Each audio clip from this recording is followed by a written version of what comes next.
Well, if you're watching this, you have found your way into the midpoint of a seminar from a thing that Keith and I are doing on organisational ecclesiology.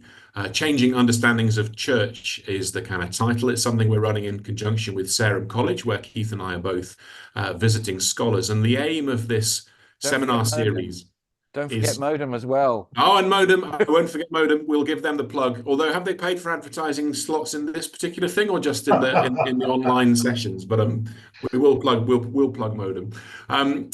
So what we're doing with this series is we've gathered together about 25 people interested in the life of the church, who have roles in leadership across different dimensions of the church, and we're exploring various different kind of modes of organizational theory and practice, and how those interface with our life in the church and our understanding of leadership and organization of the church, and how do we engage with that theologically and ecclesiologically. And we're delighted that one of our sessions online in that is being undertaken by John Beckford, who's joining us now, thinking about systems thinking, adaptive system thinking, and cybernetics. And people are squirreled away in breakout groups now, reflecting on what that means for them in the life of the church. And we thought it'd be great to just capture some of that for others who might be interested. So, John, just to kind of launch us off then, kind of what is cybernetics? What are we talking about, or what are you talking about when you use that word, that phrase? So not a word I invented myself. Goes back to Plato in 348, who in or minus 348, isn't it?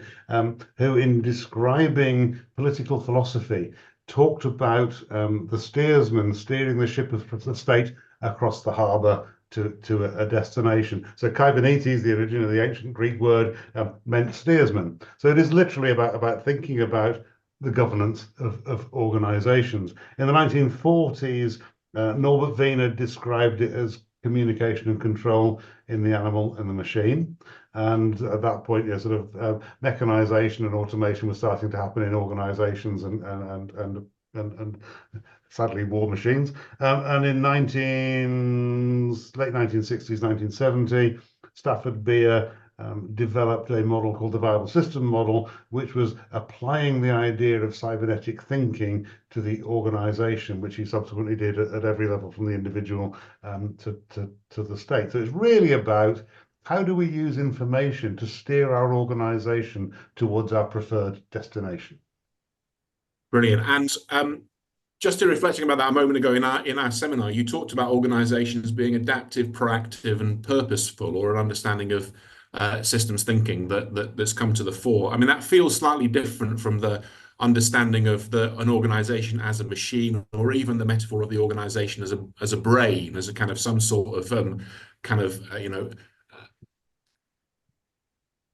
not unchanging, but mechanistic or even biological model that's kind of got component parts. It felt a little bit more dynamic and kind of evolving. Just say a little bit more about what you mean by kind of adaptive systems within the current understanding of cybernetics, and then I'll let Keith ask a decent question.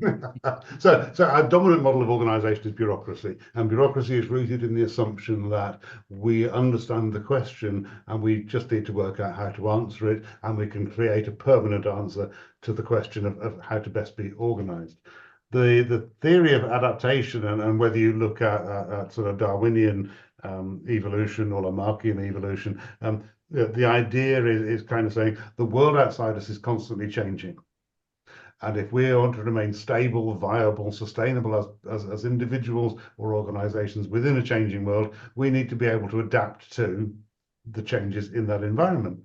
But actually, we're human beings, and we are intentful, if you like, purposeful human beings. So one of the things we want to do is we want to influence the world outside ourselves. So what we end up with in adaptation is the idea that we are influencing the world around us, and the world is influencing us. And survival is about managing the conversation and the tension between those two things. And Peter Dudley wrote about this extensively in a paper called Food for Trees, about 20 odd years ago.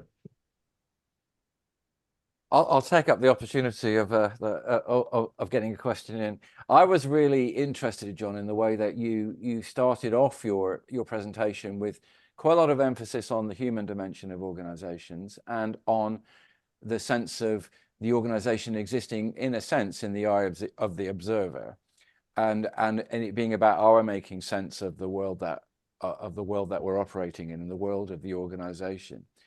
I know you know that one of the ways in which systems theory and cybernetics is sometimes critiqued is by people who say that it presupposes that one can see the whole organization, as it were, from above, in a way that's not, accurate, that's overly objective. In other words, that it represents a kind of modernistic way of looking at the world, which lacks credibility now. Could you? I mean, I sense you kind of have anticipated that criticism. But I just wondered if you had any more to say about it. It's sort of kind of quite difficult. We pursue, as human beings, we quite often pursue certainty. We're comfortable being given an answer.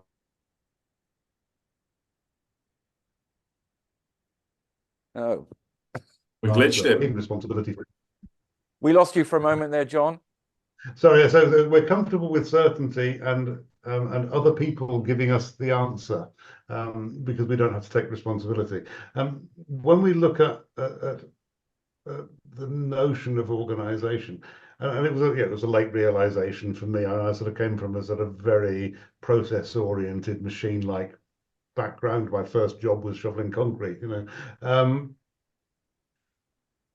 That assumption, or the realization that organization emerges from our human interactions, and we put labels and boundaries around it in order to regulate and control. But the truth is, we are the organization, and what we do and how we do it is what defines the survival or not of the organization, notwithstanding the legal boundaries and strictures and processes that we inflict on ourselves to a very large degree. So we may well end up with almost multi-organizations where the people at the top or in the middle are operating a very different organization to the one that the rest of us think that we're involved in, because we don't see it the same way. And what we fail to do, particularly at leadership levels in organizations, and I'm sure I've been many times guilty of this, is we fail to listen to the people who say to us, but that's not how I experience it. That is not how it impacts on my life. And they then behave in ways which are appropriate to them and the way they experience the world, despite our truth of the control levers that we like to think that we're applying to them. So there's something really sort of interesting that there are legal boundaries, there are legal constraints, and there are bits that you can do because you have the job of director or the job of manager, the job of vicar, but they're not the organisation. They're appurtenances, flurries and appurtenances. They're the ephemera of the organisation that prove to us it exists rather than the organisation itself. So it's a much more elusive kind of human concept, and it's easy to mistake the way we organise our thinking about it for the thing itself. Yeah, I think that's what you're saying.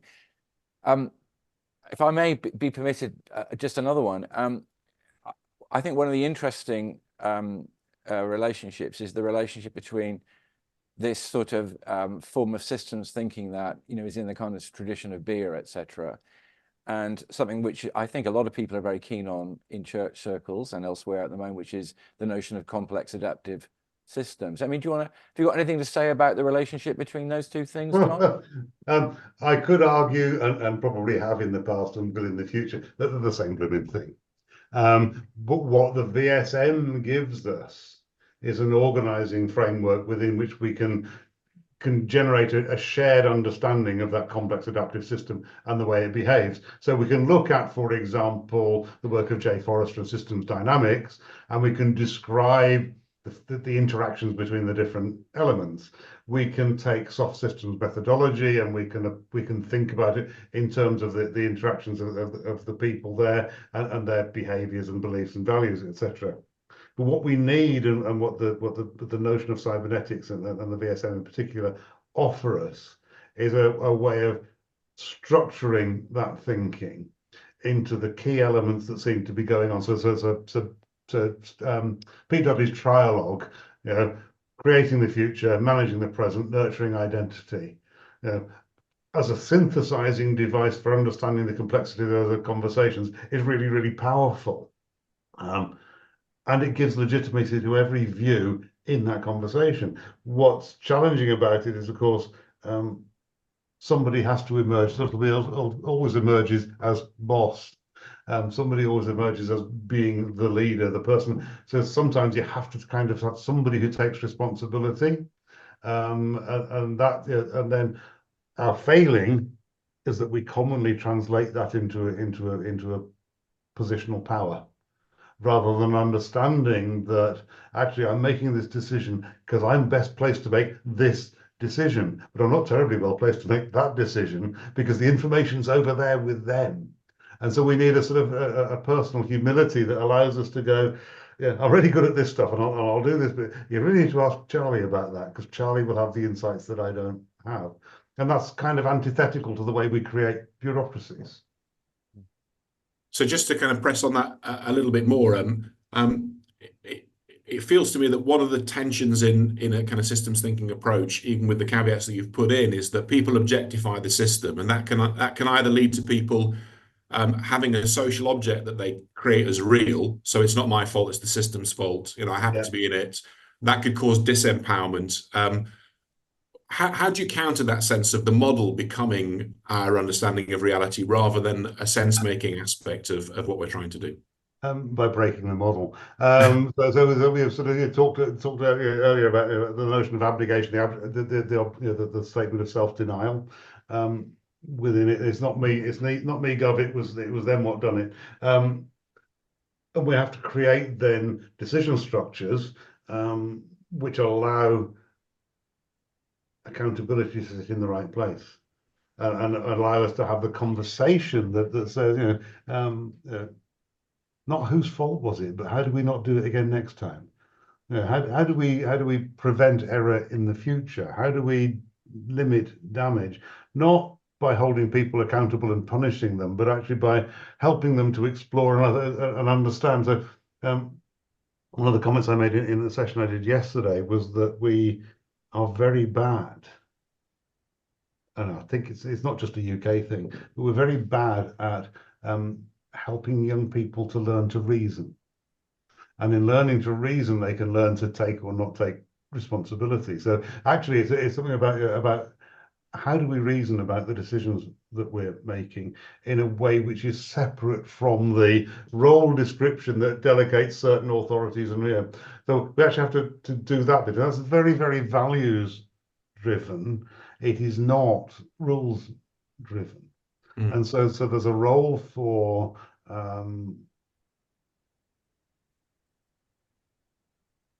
spirituality in the sense that kind of says, you know, people use God as a proxy for the rule set, if you like, and actually, you know, what would Jesus do is a sort of perfectly legitimate question to ask, because that's actually asking a question about the values and the ethics that I'm bringing to the conversation, to the decision that I'm trying to make, and that then relocates the responsibility back into the individual rather than in the system. And so what we have to do is basically encourage all of our people to take responsibility for themselves. Keith, there'll be our final thing because we need to wrap up now, but you've engaged with this thinking in specifically in looking at the life of the church. What did you notice from that in terms of either the limits or the ways in which the interactions need to be better clarified, particularly for understanding how the church is as an entity? I mean, I think that what I tried to do was to place what John's been talking about, and in particular the model of the trialogue. You know, we need to manage the present. We need to create the future. We need to nurture identity in order to resolve the tensions between those other two. I tried to look at that in a more explicitly theological way, and to bring it into conversation with a model that emerged from the church. In fact, from the notion of faithful improvisation, which came from the Faith and Order Commission a few years ago. And I don't think it's a completely perfect fit. I think there are some. I think that the emphasis on survival and adaptability, which one finds in the VSM or in the trilogue, it exists in a little bit of tension with what the church regards as its kind of purpose or priorities. But I think the other thing. But I think there was a reasonable. You could see a sufficient match to make the model useful even in an explicitly theological way. And I think usefulness is as helpful as anything else, actually. And actually, I think one thing that's quite important is, at least in my own thinking, there is no single model of organization that's going to answer or meet every circumstance or every need. So, and one of the reasons I like the material John's been talking about is because I think it's really particularly easy to combine it with the insights from other elements of systems theory. John's already mentioned soft systems, or from material that comes from cultural perspectives. I don't think there's any inherent conflict with those who are looking at questions of power or domination. In fact, I think a lot of what John said has been about has been mindful of those kinds of considerations. So I think the model about adaptability is very adaptable. Perfect.